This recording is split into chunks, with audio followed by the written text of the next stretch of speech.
Hello everyone, welcome to learner B extra. I am Shivani Chauhan. इस video में हम देखेंगे क्लास 9 साइंस की बुक का chapter 1 matter in our surrounding के notes.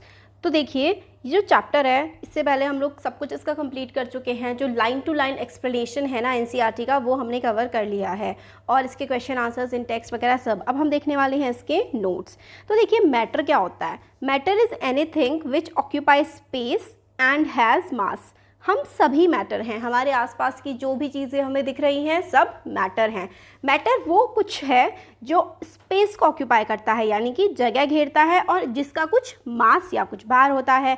Matter is anything which occupy space and has mass. Matter क्या होता है, जो स्पेस को ऑक्यूपाई करता है, जो जगह लेता है और उसका कुछ मास या कुछ भार होता है।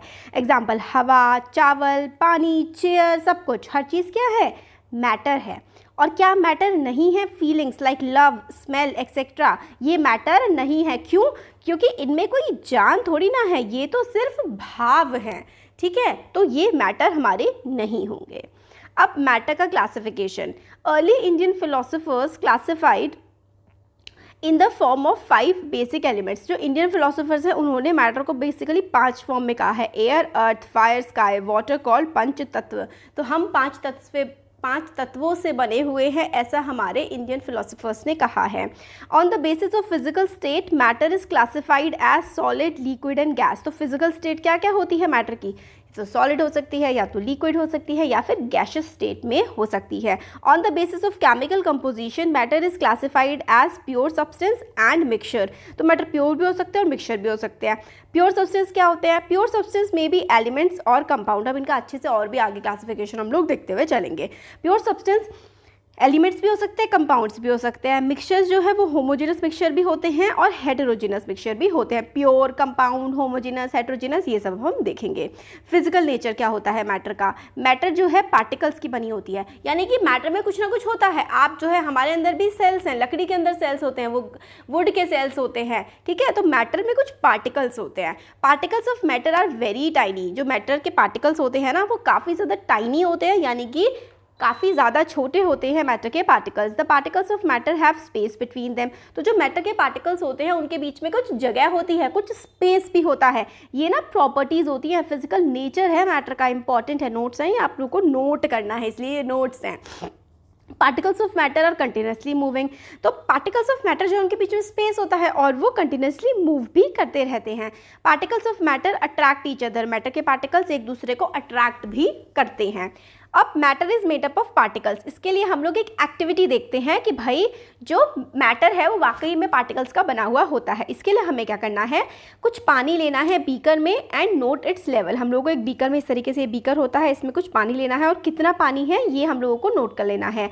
अब उसमें हमें कुछ चीनी या फिर कुछ नमक डाल देना है ग्लास रॉड की हेल्प से। इस तरीके से हम लोगों ने चीनी नमक डाल दिया।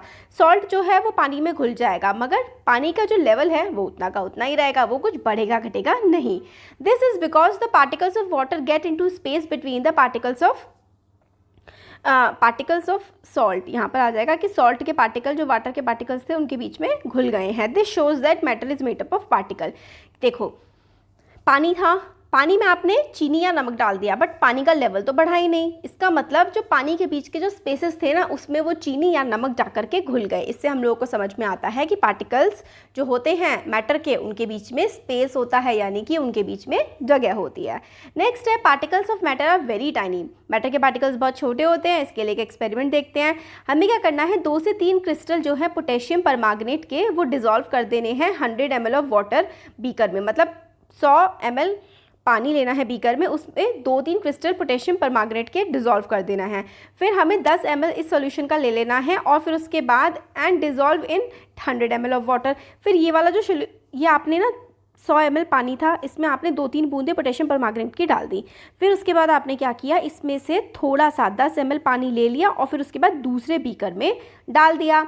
Take 10 ml of this solution and dissolve in 100 ml of water. Repeat this process 5 to 6 times. This shows that few crystals of potassium permanganate can color a large volume of water because there are millions of tiny particles in each crystal.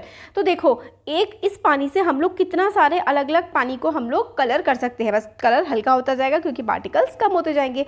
पहले आपने 100 ml पानी में potassium permanganate डाला, फिर उसके बाद ये साफ पानी लिया, इसमें थोड़ा सा पोटेशियम परमांगनेट डाल दिया 10 ml, तो इसमें भी कलर आ गया। फिर 100 ml पानी लिया, फिर से इसमें से निकाल करके 10 ml पानी डाल दिया, इसमें कलर आ गया। फिर 100 ml पानी लिया, फिर आपने इसमें से निकाल करके 10 ml पानी इसमें डाल दिया, तो सब में कलर पानी का बदलता जाता है। इससे हमें समझ में आता है कि पार्टिकल्स की जो साइज़ है ना वो बहुत ही छोटा छोटा होता है।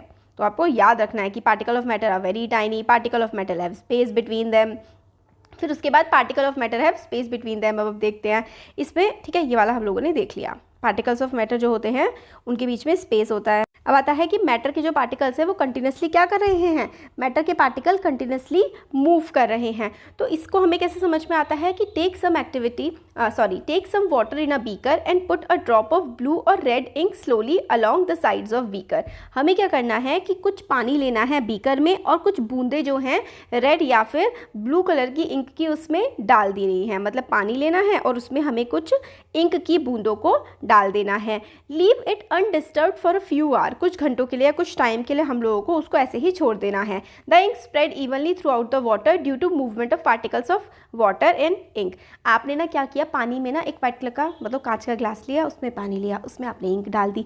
कुछ समय बाद आप देखेंगे कि वो पूरा का पूरा पानी नीला रंग का हो जाएगा अगर नीले रंग की इंक होगी तो इसका मतलब है जो पार्टिकल्स हैं वो मूव कर रहे हैं। तो particles of matter are continuously moving, एक जगह से दूसरी जगह पर वो जा रहे हैं। Ink spread evenly throughout the water due to the movement of particles of ink and water. The intermixing of two or more different type of matter on their own is called diffusion. तो बच्चों देखो intermixing जो होती है ना, दो या दो से ज़्यादा टाइप ऑफ मैटर की खुद ब खुद, इसको हम लोग डिफ्यूजन कहते हैं। क्योंकि पार्टिकल्स जो होते हैं मैटर के वो कंटिन्यूसली मूव करते हैं तो एक दूसरे में जा कर के घुल भी जाते हैं, जैसे कि इंक पानी में घुल जाती है। तो ये बहुत इंपॉर्टेंट टर्म है डिफ्यूजन। तो डिफ्यूजन क्या होता है, इंटरमिक्सिंग यानी कि मिल जाना दो या दो से ज़्यादा टाइप ऑफ मैटर का खुद ब खुद, इसको हम लोग कहते हैं डिफ्यूजन। इंटरमिक्सिंग ऑफ टू और more different types of matter on their own is called diffusion. तो मतलब इंटरमिक्सिंग, घुल मिल जाना मैटर के दो या दो से ज़्यादा टाइप का, मतलब अलग अलग टाइप के मैटर अगर आपस में घुल जाते हैं तो उस प्रोसेस को हम लोग डिफ्यूजन बोलते हैं। ठीक है, तो यहाँ पर डिफ्यूजन हो रहा है। तो गैस के मॉलिक्यूल्स जो हैं वो कंटेनर की वॉल से जाकर के टकरा रहे हैं क्योंकि ये मूव करते हैं। ठीक है, particles of matter attract each other, matter के जो पार्टिकल्स हैं वो एक दूसरे को अट्रैक्ट भी करते हैं। एक्टिविटी हम लोग इसकी देखते हैं। एक आयरन नेल, आयरन नेल यानी कि जो लोहे की कील होती है वो हमें लेनी है, चौक का पीस लेना है, रबर और एक रबर बैंड लेना है। Try bending them by hammering, मतलब आपको उसको क्या करना है, बेंड करना है थोड़ा सा हिला हिला करके। ठीक है, कटिंग और स्ट्रेचिंग, या तो आप उसे काट देना है, ठीक है, चौक के पीस को, रबर बैंड को। ठीक है, फिर उसके बाद it is more easier to break the chalk, less easier to break the rubber band and difficult to break the iron nail. मतलब आयरन नेल को तोड़ना तो बहुत ही डिफ़िकल्ट होता है, रबर बैंड को तोड़ना थोड़ा सा डिफ़िकल्ट होता है, और चौक को तो आप बहुत ही आसानी से तोड़ देते हैं। तो this is because the particles in the iron nail are held together with great force than in the rubber band और चौक। तो पार्टिकल्स जो होते हैं ना आयरन के, वो काफ़ी ज़्यादा, मतलब बहुत ज़्यादा पास पास होते हैं, इसलिए आप उसे तोड़ नहीं पाते। यानी कि इससे हमें समझ में आता है कि मैटर के जो पार्टिकल्स हैं ना वो एक दूसरे को अट्रैक्ट करते हैं। कई बार वो ज़्यादा अट्रैक्ट करते हैं और कई बार एक दूसरे को वो कम अट्रैक्ट करते हैं। जैसे कि यहाँ पर देखिए, यहाँ पर ये कितने ज़्यादा पास हैं। ठीक है, पार्टिकल्स जो है मैटर के, यहाँ पर वो कितने ज़्यादा पास है, यहाँ पर कंपैरेटिवली दूर हैं और यहाँ पर देखिए बहुत ज़्यादा दूर है। जहाँ पर जो पार्टिकल्स होते हैं ना मैटर के, वो काफ़ी दूर दूर होते हैं, यानी कि उनकी अट्रैक्शन फोर्स काफ़ी कम होती है। जब अट्रैक्शन फोर्स कम होती है ना तो उनको तोड़ पाना आसान होता है। यानी कि जो चौक है, चौक का इस केस में जो पार्टिकल्स हैं वो थोड़े दूर दूर हैं, इसलिए आप उसको ईजिली तोड़ पा रहे हैं। रबर बैंड के पार्टिकल्स कंपैरेटिवली पास हैं, इसलिए आप इतना ईजिली नहीं तोड़ पा रहे। और यहाँ पर जो देख रहे हैं आप, ये आयरन नेल के पार्टिकल्स हैं। आयरन नेल के जो पार्टिकल्स हैं यानी कि लोहे की कील को आप हाथ से आसानी से नहीं तोड़ पाते हैं। क्यों? क्योंकि पार्टिकल्स जो होते हैं ना आयरन नेल के, वो काफ़ी ज़्यादा पास होते हैं। ठीक है, तो जो कील होती है उसके जो पार्टिकल्स हैं, पार्टिकल ऑफ मैटर, उसके काफ़ी ज़्यादा पास होते हैं और कुछ केसेस में चीज़ों के जो दूर होते हैं वो इजीली टूट पाते हैं। यानी कि हमें पता है कि particles of matter particle of matter attract each other, एक दूसरे को अट्रैक्ट करते हैं मैटर के पार्टिकल्स। आप ये तो नहीं सोच रहे कि मैटर के पार्टिकल्स होते क्या है। देखिए मैटर के अंदर ना कोई भी चीज़ होती है, उसके अंदर जो भी चीज़ होती है जिससे वो बना होता है वही उसके पार्टिकल्स होते हैं। स्टेट्स ऑफ मैटर क्या क्या होती है? 3 states of matter. Matter exist in 3 different state. हमें पता है ना, हमने पढ़ा मैटर 3 स्टेट्स में एग्जिस्ट करती है, सॉलिड, लिक्विड और गैस। हाँ, तो स्टेट्स ऑफ मैटर देखिए, ये सॉलिड है, लिक्विड यानी कि तरल पदार्थ जो जैसे पानी, और गैस यानी कि जैसे हवा होती है। सॉलिड की क्या होती है? एक डेफिनेट शेप होती है और एक जगह वो घेर के रखता है। होल्ड शेप नहीं, होल्ड स्पेस, ठीक है, स्पेस होता है मैटर का, ठीक है, और उसकी एक डेफिनेट शेप भी होती है, कुछ स्पेस में भी वो रहता है और उसकी एक डेफिनेट शेप होती है। होल्ड, यहाँ पे शेप की जगह होल्ड स्पेस, ठीक है। अब लिक्विड क्या होता है? Shape of container. तो लिक्विड क्या करता है? जो भी कंटेनर होता है उसी की शेप ले लेता है, इसकी फ्री सरफेस होता है, कहीं तक भी ये फैल जाता है और वॉल्यूम इसकी फिक्स्ड होती है, ठीक है। गैस क्या करता है? पूरे के पूरे कंटेनर को भर देती है गैस। अब सॉलिड के बारे में देखते हैं। A substance is said to be solid if it possesses a definite volume and definite shape. अगर वॉल्यूम भी डेफिनेट होती है और शेप भी डेफिनेट होती है तो इस तरीके के सब्सटेंस को हम लोग कहते हैं कि ये सॉलिड है। जैसे कि sugar, rock, table, gold, iron, ये सारे के सारे क्या हैं? ये सारे के सारे सॉलिड हैं। तो चीनी, पत्थर, टेबल, सोना, लोहा, ये सब सॉलिड होते हैं। तो सॉलिड क्या होते हैं? सॉलिड एक डेफिनेट शेप होती है और इनकी डेफिनेट वॉल्यूम होती है। तो solid has definite shape and volume. In solids, the constituent particles are held very close to each other in orderly fashion and there is not much freedom of movement. तो जो solids होते हैं ना, वो काफ़ी सारे मतलब particles के बने होते हैं और उनके जो particles होते हैं ना, वो काफ़ी ज़्यादा order में होते हैं। जैसे कि सपोज करिए ऐसे ऐसे ऐसे ऐसे करके लगातार लगे हुए हैं और इनके बीच में ना ज़्यादा स्पेस नहीं होता। जैसे कि हम लोगों ने आयरन लेन के बारे में बोला था ना कि आयरन नेल जो है उनके बीच में ज़्यादा स्पेस नहीं है, इसलिए काफ़ी वो ब्रिटल होते हैं। ब्रिटल मतलब काफ़ी ज़्यादा हार्ड होते हैं। तो जो आयरन नेल है या फिर टेबल है या फिर गोल्ड है, इनके पार्टिकल्स काफ़ी ज़्यादा एक दूसरे से क्लोज हैं और ज़्यादा मूव नहीं करते एक दूसरे से ज़्यादा दूर, इसलिए ये सॉलिड होते हैं। Liquid, a substance is said to be liquid if it possess a definite volume but no definite shape. Substance liquid होता है जब उसकी वॉल्यूम होती है, मतलब किसी चीज़ में आप भर दो बट उसकी कोई डेफिनेट शेप नहीं होती। They take up the shape of vessel in which they are put. तो लिक्विड जो है वो वेसल, जो भी बर्तन होता है ना, उसी की शेप ले लेते हैं जिसमें उनको रखा जाता है। Example water, milk, petrol, oil, mercury, alcohol, ये सारे के सारे एग्जाम्पल लिक्विड के हैं। मतलब आप जिस जगह जिस बर्तन में आप उसको रख देंगे उसी बर्तन की शेप वो ले लेगा। In liquids the particle are close to each other but they can move around. Particles जो हैं लिक्विड के वो पास होते हैं बट वो एक जगह से दूसरी जगह मूव कर सकते हैं, बट सॉलिड्स में जनरली पार्टिकल्स काफ़ी ज़्यादा पास होते हैं और मूवमेंट काफ़ी उनमें कम होती है। अब gas, a substance is said to be gas if it neither possess a definite volume nor a definite shape. Gas कब होता है कोई भी सब्सटेंस जिसकी अगर उस सब्सटेंस की ना तो डेफिनेट वॉल्यूम हो और ना ही उस सब्सटेंस की डेफिनेट शेप हो, मतलब डेफिनेट वॉल्यूम भी नहीं है, डेफिनेट शेप भी नहीं है, तो उसको हम लोग गैस कहेंगे। मतलब कहीं भी हवा में ऐसे ही घूमता रहता है ना gas. Hydrogen, oxygen, carbon dioxide, ये गैस के एग्जाम्पल हैं। In gaseous matter, the particles are free. In gaseous matter, the particles are far apart as compared to those present in the solid or liquid state and their movement is easy and fast. तो gaseous matter यानी कि जो third state of matter है gas, उसमें particles एक दूसरे से काफ़ी दूर होते हैं और काफ़ी ईजिली मूव कर पाते हैं। और सॉलिड और लिक्विड में पार्टिकल्स इतनी ईजिली मूव नहीं करते जितना कि गैस में पार्टिकल्स मूव कर पाते हैं। स्टेट्स ऑफ मैटर, अब देखो प्रॉपर्टीज़ ऑफ सॉलिड। सॉलिड की कुछ प्रॉपर्टीज़ होती हैं, ये हम लोग देख लेते हैं। Solids have definite shape and fixed volume. Solids जो होते हैं उनकी शेप डेफिनेट होती है और वॉल्यूम भी फिक्स होती है। तो सॉलिड्स की जो शेप और वॉल्यूम फिक्स होती है। The space between the particles is minimum. तो जो सॉलिड्स होते हैं उनके बीच का जो स्पेस होता है उसके पार्टिकल्स का, वो काफ़ी ज़्यादा कम होता है। Force of attraction between the particles are maximum. Solids के जो पार्टिकल्स होते हैं ना, उनके बीच का फोर्स ऑफ अट्रैक्शन बहुत ज़्यादा होता है। मूवमेंट जो होती है वो बहुत कम होती है। कंप्रेसिबल होते हैं सबसे कम सॉलिड, मतलब आप सॉलिड को दबा नहीं सकते। और रेट ऑफ डिफ्यूजन लीस्ट होता है, मतलब ये किसी दूसरे पार्टिकल से बहुत ही आसानी से घुल मिल नहीं सकते। तो प्रॉपर्टीज़ क्या क्या हुई सॉलिड्स की? इनकी डेफिनेट शेप होती है और फिक्स वॉल्यूम होती है। स्पेस जो होता है पार्टिकल्स के बीच का वो बहुत कम होता है। फोर्स ऑफ अट्रैक्शन पार्टिकल्स के बीच की काफ़ी ज़्यादा होती है, फोर्स ऑफ अट्रैक्शन ज़्यादा होती है। एक ही चीज़ ज़्यादा है इनमें, देखो क्या है, फोर्स ऑफ अट्रैक्शन काफ़ी ज़्यादा है। फोर्स ऑफ अट्रैक्शन मैक्सिमम होती है, मतलब बहुत ज़्यादा होती है सॉलिड्स की। पार्टिकल का जो मूवमेंट होता है वो बहुत कम होता है, कंप्रेसिबल नहीं होते, दबा नहीं सकते, और डिफ्यूजन का रेट भी सॉलिड्स का बहुत कम होता है। ये सॉलिड का है, ठीक है। लिक्विड्स की property, liquid have no definite shape but have fixed volume. Liquid की डेफिनेट शेप तो नहीं होती बट वॉल्यूम इसकी फिक्स होती है। लिक्विड जिस भी कंटेनर में आप रख दोगे उसी कंटेनर की शेप ले लेगा। Space between the particle is intermediate, मतलब जो स्पेस होता है ना पार्टिकल के बीच का, वो मतलब आप चेंज कर मतलब थोड़ा थोड़ा दूर होता है। फोर्स ऑफ अट्रैक्शन पार्टिकल की इंटरमीडिएट होती है, मतलब इंटरमीडिएट का मतलब होता है कि सॉलिड से कम होती है बट गैस से ज़्यादा होती है। किसकी? लिक्विड की जो स्पेस होता है ना पार्टिकल्स के बीच का, वो सॉलिड से तो कम है बट सॉलिड से कम है बट गैस से ज़्यादा है। मूवमेंट ऑफ पार्टिकल्स भी इंटरमीडिएट, यानी कि सॉलिड से तो ज़्यादा मूव करते हैं बट लिक्विड सॉलिड से ज़्यादा मूव करते हैं बट गैस से कम मूव करते हैं। बाबा लिक्विड निकल रहा है। दे आर लेस कंप्रेसिबल, मतलब ज़्यादा दबते नहीं हैं। There rate of diffusion is more than solid, मतलब डिफ्यूजन यानी कि जो दूर जाने वाला या फिर मिलने वाला दूसरी गैसेस से या फिर दूसरे लिक्विड से ज़्यादा अच्छे से एक लिक्विड मिल पाता है। अब गैसेस की प्रॉपर्टी देखें। गैसेस की कोई डेफिनेट शेप नहीं होती और कोई फिक्स वॉल्यूम भी नहीं होती। Gases occupy the whole space of the container, gases जो है कंटेनर का पूरा स्पेस ऑक्यूपाई कर लेती हैं।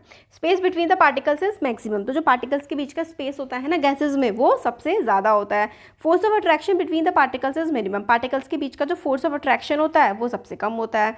Movement of particles is maximum, particle का जो मूवमेंट होता है वो बहुत ज़्यादा होता है। दे आर मोस्ट कंप्रेसिबल, सबसे ज़्यादा इनको कंप्रेस किया जा सकता है, दबाया जा सकता है गैसेस को। There rate of diffusion is more than solids and liquid, तो सॉलिड और लिक्विड से ज़्यादा इनका रेट ऑफ डिफ्यूजन होता है। जो हमारे क्वेश्चन आंसर्स है ना, इन सब के जितने भी डिफरेंसेस है उसमें हमने अच्छे से समझाया हुआ है। तो ये सारी की सारी प्रॉपर्टीज़ हैं। यहाँ पर देखिए गैसेस के पार्टिकल्स कितना दूर होते हैं, सॉलिड के पास होते हैं, और गैसेस के पार्टिकल सबसे दूर होते हैं, लिक्विड के उससे पास और सॉलिड के सबसे पास। देखिए सॉलिड, फिर लिक्विड और गैस, पार्टिकल्स कितना दूर दूर हैं। सॉलिड ऐसा होता है, लिक्विड ऐसे और गैस ऐसे। अब ये जो चेंज ऑफ स्टेट, ये हम लोग नेक्स्ट वीडियो में कवर करेंगे। अच्छा लगा है तो ज़रूर वीडियो को लाइक करिए, चैनल को सब्सक्राइब करिए और शेयर करिए। Thank you. Hello everyone, welcome to learner B extra. I am Shivani Chauhan. इस वीडियो में हम देखेंगे क्लास 9 साइंस की बुक का chapter 1 matter in our surroundings के नोट्स। इससे पहले हम लोग काफ़ी कुछ पूरा कवर कर चुके हैं कि सॉलिड, लिक्विड, गैस क्या सब होता है। अब आगे का देखते हैं कि चेंज ऑफ स्टेट, अगर स्टेट बदल जाए जैसे सॉलिड से लिक्विड, लिक्विड से सॉलिड, सॉलिड से गैस, ये सब कैसे होता है। तो देखो, when a solid is heated it changes into liquid, when liquid is heated it changes into gas। तो जब आप सॉलिड को हीट करते हैं, गर्म करते हैं, तो वो लिक्विड में कन्वर्ट हो जाता है। जब आप लिक्विड को गर्म करते हैं तो वो गैस में कन्वर्ट हो जाता है। when gas is cooled it changes to liquid, जब गैस ठंडी हो जाती है तो वो लिक्विड बन जाती है। when liquid is cooled it changes into solid, जब लिक्विड कूल होता है तो वो सॉलिड में बन जाता है। एग्जाम्पल, इफ़ आइस, अगर आप आइस को गर्म करें तो वो पानी बन जाएगा। अगर आप वाटर को गर्म करें तो वो स्टीम बन जाएगा, यानी कि भाप बन जाएगा। अगर स्टीम को आप ठंडा करें तो वो पानी बन जाएगा। अगर आप पानी को कूल कर दें तो वो आइस बन जाएगा। तो इस तरीके से ना स्टेट्स जो हैं वो चेंज होती रहती हैं। जैसे कि अगर आप सॉलिड से गर्म करोगे तो लिक्विड बन जाएगा, लिक्विड को ठंडा करोगे तो सॉलिड बन जाएगा, लिक्विड को गर्म करोगे तो गैस बन जाएगा, गैस को ठंडा करोगे तो क्या हो जाएगा, लिक्विड बन जाएगा। तो इस तरीके से प्रोसेसेस हमारे चलते हैं। अब यहाँ पे देखो कि आइस के particles change of state in matter किस तरीके से होता है कि आइस है, अब आपने उसको हीट दिया तो ऐसे ऐसे उसके आइस के पार्टिकल्स जो है वो दूर दूर हो जाएंगे। फिर वाटर, तो मतलब ये प्रोसेस हम लोगों ने समझ लिया। The particles are close together and can not move about, तो आइस में पार्टिकल्स क्लोज होते हैं, मूव नहीं कर पाते, बट आप मेल्ट करेंगे तो फिर वो पानी में कन्वर्ट हो जाएगा, तो फिर वो पार्टिकल्स थोड़े ज़्यादा फास्ट मूव कर पाएंगे। और अगर आप उसको स्टीम में कन्वर्ट कर दें और ज़्यादा हीट देके तो पार्टिकल्स काफ़ी दूर हो जाएंगे और फटाफट मूव कर पाएंगे। ठीक है, तो ये इसमें है कि पार्टिकल्स पास हैं तो मूव नहीं करेंगे और दूर हैं तो बहुत ही ईजिली वो मूव कर पाएंगे। अब मेल्टिंग या फिर फ्यूजन क्या होता है। When a solid is heated, अगर आप सॉलिड को क्या करते हैं, हीट करते हैं, अगर आप सॉलिड को हीट करते हैं particles begin to vibrate with greater speed and begin to move more freely. अगर कोई भी सॉलिड है, जैसे आइस था, आपने उसको गर्म करा तो उसके पार्टिकल्स काफ़ी ज़्यादा पास थे, फिर आपने उसको गर्म करा तो उसके पार्टिकल्स काफ़ी ज़्यादा तेज़ी से मूव करने लगे। Then at a particular temperature solid melts and changes into liquid, तो एक ऐसा टेम्परेचर आएगा जब आप सॉलिड को गर्म करें एक पर्टिकुलर टेम्परेचर पर सॉलिड जो है वो लिक्विड में कन्वर्ट हो जाएगा। The process of melting is also known as fusion. तो मेल्टिंग यानी कि पिघलने का जो प्रोसेस होता है उसी प्रोसेस को हम लोग फ्यूजन भी बोलते हैं। Temperature at which solid melt is called melting point. तो जिस टेम्परेचर पर, देखिए किसी भी टेम्परेचर पर नहीं होता, एक पर्टिकुलर टेम्परेचर होता है हर सॉलिड का मेल्ट होने का, कि सॉलिड कब लिक्विड बनेगा एक पर्टिकुलर टेम्परेचर पर ही बनता है। ठीक है, जैसे कि आइस का आप बताएंगे, बहुत ईजी है। Temperature at which solid melts is called melting point. The melting point of ice is 0 degree Celsius और 273 केल्विन। ठीक है, ये देखो कि जो मेल्टिंग पॉइंट है आइस का वो है 0 डिग्री सेल्सियस, यानी कि आइस से वाटर बन जाता है, आइस से वाटर बन जाता है कितने पे, 0 डिग्री सेल्सियस पर। Amount of heat energy required to change 1 kg of solid into liquid at the atmospheric pressure at its melting point is called latent heat of fusion. This is very important. Latent heat of fusion क्या होता है? Amount of energy required, कितनी energy की हमें ज़रूरत होती है change करने के लिए।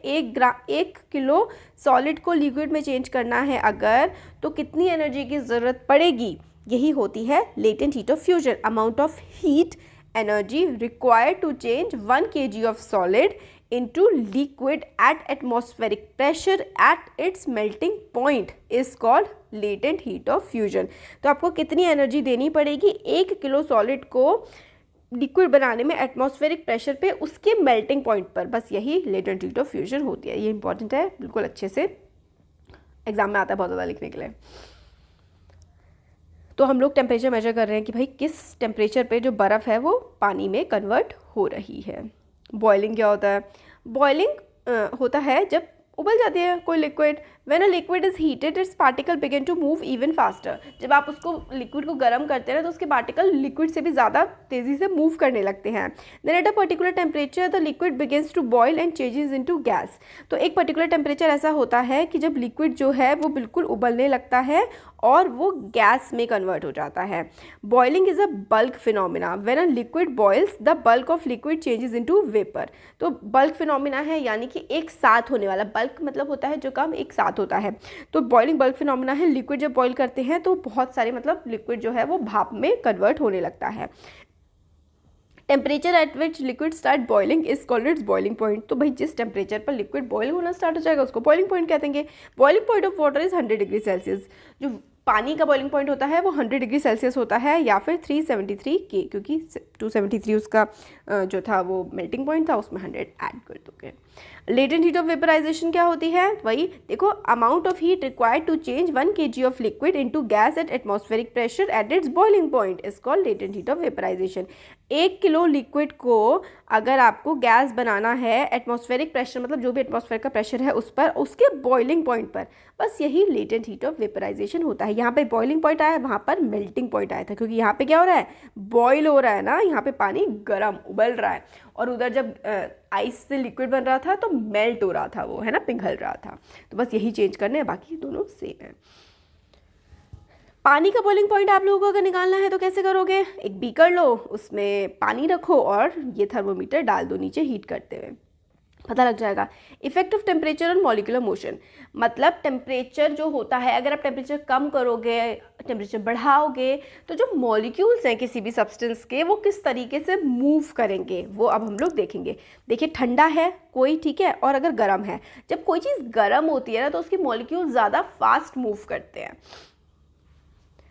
ठीक है। तो यहाँ पे देखो, लिक्विड ठंडा है या फिर लिक्विड गर्म है, तो मॉलिक्यूल्स ना फास्ट मूव करने लगते हैं जब कोई भी चीज़ को हम लोग गर्म करते हैं। तो अब देखते हैं सब्लिमेशन क्या होता है। Change of state directly from solid to gas और gas to solid is called sublimation. देखिए, सब मतलब सब्ट्रैक्शन होता है ना, तो सब्लिमेशन में क्या होता है कि एक चीज़ ना सब्ट्रैक्ट हो जाती है। वैसे प्रोसेस क्या चलता है, पहले कोई चीज़ सॉलिड होती है, फिर लिक्विड होती है और फिर गैस होती है, बट सब्लिमेशन में ना एक स्टेट ना सब्ट्रैक्ट हो जाती है, सॉलिड से या तो गैस बन जाएगी डायरेक्ट, या फिर गैस से डायरेक्ट सॉलिड बन जाएगा। इस तरीके का प्रोसेस होता है हमारा सब्लिमेशन में। तो change of state directly from solid to gas और from gas to solid is called sublimation. मतलब या तो सॉलिड से डायरेक्ट गैस बन जाए या फिर गैस से डायरेक्ट सॉलिड बन जाए, तो इस प्रोसेस को हम लोग सब्लिमेशन कहते हैं। एग्जाम्पल है, इफ सॉलिड कैम्फर और ammonium chloride is heated it changes into vapour. Kapoor होता है ना हमारे घर में, क्या होता है, हम उसको गर्म करते हैं, जब उसको हीट देते हैं तो क्या वो लिक्विड बनता है? नहीं, वो डायरेक्ट गैस बन जाता है। तो पहले वो सॉलिड होता है, हमने उसको गर्म किया और वो डायरेक्ट वेपर बन गया, गैस बन गया। तो यही होता है सब्लिमेशन की लिक्विड स्टेट तो आई नहीं, लिक्विड स्टेट सब्ट्रैक्ट हो गई। If vapours are cool it changes into solid. अगर उन वेपर्स को, जो भाप बनी, उनको ठंडा करोगे तो वो डायरेक्ट सॉलिड बनेगा, लिक्विड नहीं बनेगा। यानी कि लिक्विड वाली स्टेट ना सब्लिमेशन में माइनस हो जाती है, या तो सॉलिड से डायरेक्ट गैस बन जाता है या फिर गैस से डायरेक्ट सॉलिड बन जाता है। लिक्विड वाली स्टेट इसमें आती ही नहीं है सब्लिमेशन में। तो यहाँ पे हमें ये प्रोसेस पूरा करके दिखाया है। अमोनियम क्लोराइड है, उसको आप लोग गर्म कर रहे हैं। ये चाइना डिश है जिसमें रखा हुआ है बर्नर, गर्म कर रहे हैं, अमोनियम क्लोराइड की वेपर्स बन रही हैं, ऊपर आपने कॉटन लगा रखा है। तो जो है सॉलिड से डायरेक्ट वेपर बन जाएंगी, लिक्विड वो बनेगा ही नहीं। Effect of pressure on gas. अब जो गैस है, अगर उस पर आप प्रेशर डालते हैं तो उस गैस पे क्या असर पड़ता है? When pressure is applied on gas the particles come closer and the gas changes into liquid। Pressure लगाने से ना गैस डायरेक्ट लिक्विड में चेंज हो जाती है। जो लिक्विफाइड पेट्रोलियम गैस होती है ना हमारे पास, जो हमारे घर में सिलेंडर आते हैं, वो ना गैस को बहुत ज़्यादा प्रेशर में लिक्विड फॉर्म में कन्वर्ट कर दिया होता है। तो अगर आप गैस पर बहुत ज़्यादा प्रेशर लगाएंगे ना तो वो गैस किस में कन्वर्ट हो जाएगी? गैस लिक्विड में कन्वर्ट हो जाएगी, अगर आप उस पर बहुत ज़्यादा प्रेशर अप्लाई करेंगे तो। We can liquefy gases by applying pressure and reducing the temperature. हम गैसेज को लिक्विफाई कर सकते हैं, लिक्विड में कन्वर्ट कर सकते हैं उन पर प्रेशर लगा करके और टेम्परेचर को कम करके। यानी कि हम गैसेज को क्या कर सकते हैं, अगर हम बहुत ज़्यादा प्रेशर लगाएं गैस पर और टेम्परेचर को कम कर दें तो गैस लिक्विड बन जाती है। दिस इज़ वेरी इंपॉर्टेंट कि गैस को लिक्विड बनाने का क्या प्रोसेस होता है। अगर गैस पे हम लोग बहुत ज़्यादा प्रेशर लगाएं और टेम्परेचर कम कर दें, then it will become liquid. Compressed solid carbon dioxide is called dry ice. Important again कि ड्राई आइस क्या होती है? जो कार्बन डाइऑक्साइड गैस होती है ना, हवा में जो बहुत ज़्यादा गर्मी बढ़ा रही है, ग्लोबल वार्मिंग कर रही है, वही वाली कार्बन डाइऑक्साइड, अगर इसको आप बहुत ज़्यादा कंप्रेस कर दें, यानी कि इस पर आप बहुत ज़्यादा प्रेशर डाल दें, तो ये क्या बन जाती है? सॉलिड बन जाती है, और उसी को हम लोग कहते हैं dry ice. If the pressure is reduced it changes directly to gas without coming into liquid state, so carbon dioxide is known as dry ice. तो अगर आप गैस थी, आपने उस पर प्रेशर डाला तो वो सॉलिड बन गई, लिक्विड स्टेट इसने यहाँ पर भी माइनस कर दी। अब लिक्विड स्टेट जब माइनस होती है तो क्या कहते हैं? सब्लिमेशन। लिक्विड हुआ ही नहीं, गैस था सॉलिड बन गया, सॉलिड था गैस बन गया, लिक्विड आया नहीं तो सब्लिमेशन। तो प्रेशर का क्या इफेक्ट होता है गैस पर? अगर आप बहुत ज़्यादा प्रेशर डालोगे ना गैस पर तो वो लिक्विड में कन्वर्ट हो जाएगा, ठीक है। और ये वाली तो ये चीज़ हो गई। और compressed solid carbon dioxide dry ice होती है। ड्राई आइस पे अगर आप प्रेशर डालेंगे तो वो क्या बन जाएगा? ड्राई आइस गैस बन जाएगी। तो ड्राई आइस क्या होती है? Compressed carbon dioxide is known as dry ice. अब interconversion of 3 states of matter, एक स्टेट ऑफ मैटर दूसरे में कन्वर्ट हो जाती है, इसी को बोलते हैं interconversion, and this is important. States of matter are interconvertible. State of matter एक दूसरे में बदल जाती है आसानी से। State of matter can be changed by changing the temperature और प्रेशर। तो स्टेट ऑफ मैटर अगर आप टेम्परेचर चेंज करोगे, प्रेशर चेंज करोगे तो एक से दूसरे में कन्वर्ट हो जाएगा। सॉलिड से लिक्विड में कन्वर्ट होने को हम फ्यूजन कहते हैं, ठीक है। सॉलिड से लिक्विड में कन्वर्ट होता है तो फ्यूजन, लिक्विड से सॉलिड में कन्वर्ट हो तो सॉलिडिफिकेशन, लिक्विड से गैस में कन्वर्ट हो तो वेपराइजेशन, और गैस से लिक्विड में हो तो कंडेंसेशन। This is important. अगर गैस से आप लिक्विड बना रहे हैं तो उस प्रोसेस को हम लोग कंडेंसेशन बोलते हैं। भाप जो है, भाप अगर पानी बन जाए फिर से, ठीक है, तो उसको हम लोग क्या कहते हैं? कंडेंसेशन। अब गैस से सॉलिड बनता है, गैस से डायरेक्ट सॉलिड बन रहा है तो सब्लिमेशन, और सॉलिड से डायरेक्ट गैस बन रहा है तो सब्लिमेशन। ये काफ़ी इंपॉर्टेंट है, ठीक है। गैस से डायरेक्ट सॉलिड या सॉलिड से डायरेक्ट गैस बन रहा है तो सब्लिमेशन, और ये हमें याद रखना है, ठीक है। ये वाला डायग्राम भी ना मतलब काफ़ी ज़्यादा मतलब आपके एग्जाम में आ सकता है कि इंटर कन्वर्जन ऑफ 3 स्टेट्स दिखाइए, तो ये डायग्राम के थ्रू अगर आप लोग दिखाएंगे ना तो एग्जामिनर काफ़ी इंप्रेस हो जाएगा, आपको अच्छे मार्क्स मिलेंगे। तो ये डायग्राम काफ़ी इंपॉर्टेंट है।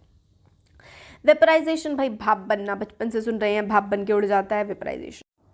Hello everyone, welcome to learner B extra. I am Shivani Chauhan. इस वीडियो में हम क्लास 9 साइंस की बुक का chapter 1 matter in our surroundings के नोट्स देख रहे हैं। अब हम देखते हैं इवेपोरेशन। इवेपोरेशन होता है लिक्विड का भाप बन के उठ जाना।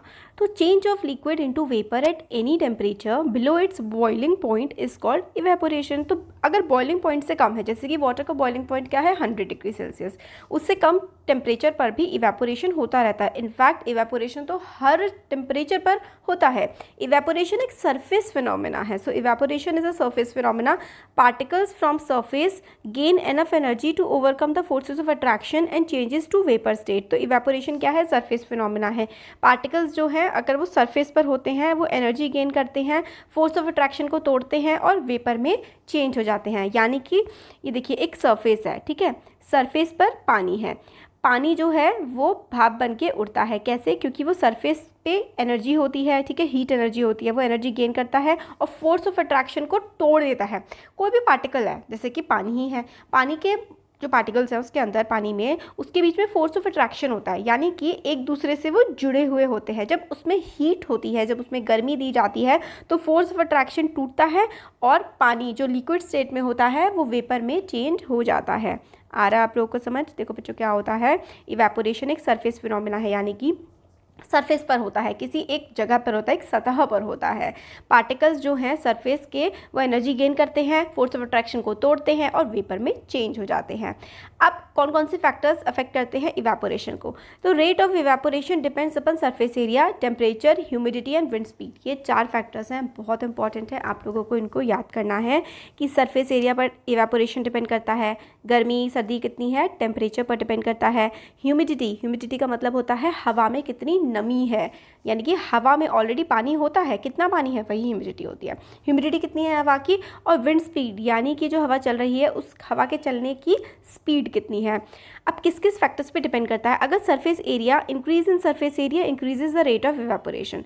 सरफेस एरिया अगर बढ़ता है ना तो इवेपोरेशन यानी कि पानी का भाप बन के उड़ जाना वो भी बढ़ जाता है। आपने देखा होगा अगर आप पानी को फैला दें फर्श पर और पंखा चला दें तो जल्दी सूख जाएगा। अगर एक ही जगह पर बाल्टी में पानी होगा रखा हुआ, उतना ही पानी आप फर्श पे फैला दें वो सूख जाएगा। वो पानी आप बाल्टी में रख रहे हैं, पंखा चला करके रखें, पूरे दिन में वो पानी नहीं सूखने वाला है। और अगर वही बाल्टी का पानी आप पूरे बड़े कमरे में फैला देंगे तो फटाफट सूख जाएगा, सारा उड़ जाएगा। तो यही होता है, सरफेस एरिया अगर बढ़ जाता है तो रेट ऑफ इवेपोरेशन भी बढ़ जाता है। अगर टेम्परेचर बढ़ जाता है तो भी रेट ऑफ इवेपोरेशन बढ़ जाता है। Increase in temperature increases rate of evaporation. Humidity अगर कम हो जाती है तो रेट ऑफ इवेपोरेशन बढ़ जाता है, यानी कि क्योंकि पानी जो है वो हवा में ही तो घुल रहा है जा करके, अगर हवा में ऑलरेडी पानी होगा बहुत ज़्यादा तो इवेपोरेशन का रेट कम हो जाता है। Increase in wind speed increases the rate of temperature. जितनी तेज़ हवा चलेगी उतना ही ज़्यादा रेट ऑफ इवेपोरेशन होगा। तो देखो सरफेस बढ़ेगा तो इवेपोरेशन बढ़ेगा, टेम्परेचर बढ़ेगा तो इवेपोरेशन बढ़ेगा, विंड स्पीड बढ़ेगी तो इवेपोरेशन बढ़ेगा। बस एक है कि ह्यूमिडिटी अगर कम होगी तो इवेपोरेशन बढ़ेगा, ये वाला ह्यूमिडिटी कम होगी तो बढ़ेगा, ये थोड़ा इन तीनों से अलग है। इवेपोरेशन पानी का भाप बन के उड़ जाना। हाई एनर्जी होगी तो बहुत ज़्यादा इवेपोरेशन होगा, अगर पार्टिकल्स में एनर्जी काफ़ी हाई होगी तो इवेपोरेशन होगा। अगर पार्टिकल्स में एनर्जी मीडियम होगी ना तो मतलब पानी के अंदर ही वो घूमते रहेंगे। अगर लो एनर्जी होगी तो जो पार्टिकल्स हैं वो लिक्विड में ही रहेंगे। यही यहाँ पर इवेपोरेशन करके हमें दिखाया हुआ है कि हाई एनर्जी इवेपोरेट हो जाएंगे, मीडियम एनर्जी है तो वो पानी में ही बने रहेंगे, लो एनर्जी है तो लिक्विड रहेंगे अपने नाम से। Evaporation causes cooling. जो इवेपोरेशन होता है पानी का भाप बन के उड़ना, इससे ठंडक भी हमें महसूस होती है। तो व्हेन अ लिक्विड इवेपोरेट, जब लिक्विड इवेपोरेट होता है particles of liquid absorb heat from surrounding and evaporate so the surrounding become cold. तो लिक्विड जो है, जब पानी क्या होता है भाप बन रहा होता है तो पार्टिकल्स जो होते हैं लिक्विड के अंदर जो पार्टिकल होते हैं वो आसपास की हीट को एब्जॉर्ब करते हैं सराउंडिंग से और भाप बन के उड़ने लगते हैं। So the surroundings become cold. तो आसपास का एरिया क्या हो जाता है? कोल्ड हो जाता है, यानी कि ठंडा हो जाता है। जब आप अपने हाथ पर, वो थिनर होता है ना स्पिरिट जिससे बोलते हैं, अपने हाथ पर डालिए वो उड़ जाएगा तो आपका हाथ फिर ठंडक महसूस करता है, क्योंकि जो आपके हाथ की हीट थी ना वो भाप बन के अब उड़ चुकी है। तो people sprinkle water on the roof और open ground because during evaporation water absorbs heat makes the hot surface cool. तो पानी छिड़कते हैं लोग छत पे ताकि ठंडक हो जाए, क्योंकि क्या होता है कि जितनी भी सारी गर्मी होती है वो पानी के साथ उड़ जाती है और नीचे का सरफेस ठंडा हो जाता है। During summer we sweat more because during evaporation the sweat absorbs heat from our body making the body cool. पसीना आता है गर्मियों में बहुत ज़्यादा, फिर पसीना जब शरीर से बाहर निकलता है तो गर्मी बाहर निकल जाती है और शरीर ठंडा फील होता है। Wearing cotton cloth in summer keep us cool because cotton absorb sweat and when the sweat evaporate it absorb heat from our body making the body cool.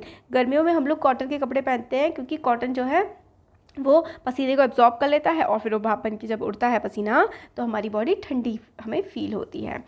How evaporative cooling work. तो evaporative cooling मतलब evaporation से cooling कैसे होती है। देखो ये एक मतलब खसखस है जो होता है ना कूलर में लगा हुआ होता है, गर्म हवा आती है, इसमें पानी है, ठीक है, पानी भाप बन के उड़ता है, और पानी जब भाप बन के उड़ता है तो हमारा सरफेस जो है वो ठंडा हो जाता है और ठंडी हवा फिर हमें फील होती है, ठीक है। ये बहुत इंपॉर्टेंट है कि गर्म हवा आई, पानी भाप बन के उड़ा, और फिर जो हवा फिर जाएगी, जब पानी भाप बन के उड़ चुका है उसके बाद जो हवा निकलेगी वो ठंडी निकलेगी। इवेपोरेटिव कूलिंग इस तरीके से ही वर्क करती है कि गर्म हवा आई और ये खसखस जो लगा होता है कूलर में, उसमें हम लोग पानी भरते हैं कूलर में, फिर वो पानी जो है भाप बन के उड़ जाएगा और फिर जो हवा निकलेगी वो ठंडी हवा निकलेगी। डेजर्ट कूलर किस टाइप का कूलर होता है? डेजर्ट कूलर यानी कि जो हम लोग के घर में कूलर्स होते हैं ना, उसमें यही होता है, उसमें हवा आती है, फिल्टर लगे होते हैं, पंप होता है, फिर हमारे इसमें इवेपोरेशन हो रहा होता है। जब इवेपोरेशन हो जाता है, पानी भाप बन के उड़ जाता है, तो जो हवा आती है वो हवा काफ़ी ठंडी आती है। तो यही होता है, कूलर जो होता है ना वो इवेपोरेशन के प्रोसेस पे ही वर्क करता है कि पानी भाप बन के उड़ता है और पीछे की हवा जो रह जाती है वो ठंडी रह जाती है। तो यही था बस इवेपोरेशन। अब हमारा हर चैप्टर के पूरे नोट्स कंप्लीट हो चुके हैं। अच्छा लगा है तो ज़रूर चैनल को सब्सक्राइब करिए, वीडियो को लाइक करिए और शेयर करिए। हर जो भी हमारे जितने भी चैप्टर्स हैं, हर चीज़ का PDF आप लोगों को हमारे टेलीग्राम ग्रुप पर मिल जाएगा। अगर इंस्टाग्राम पर आप फॉलो करना चाहते हैं तो मेरी जो ID है वो है mini.shiv। Thank you.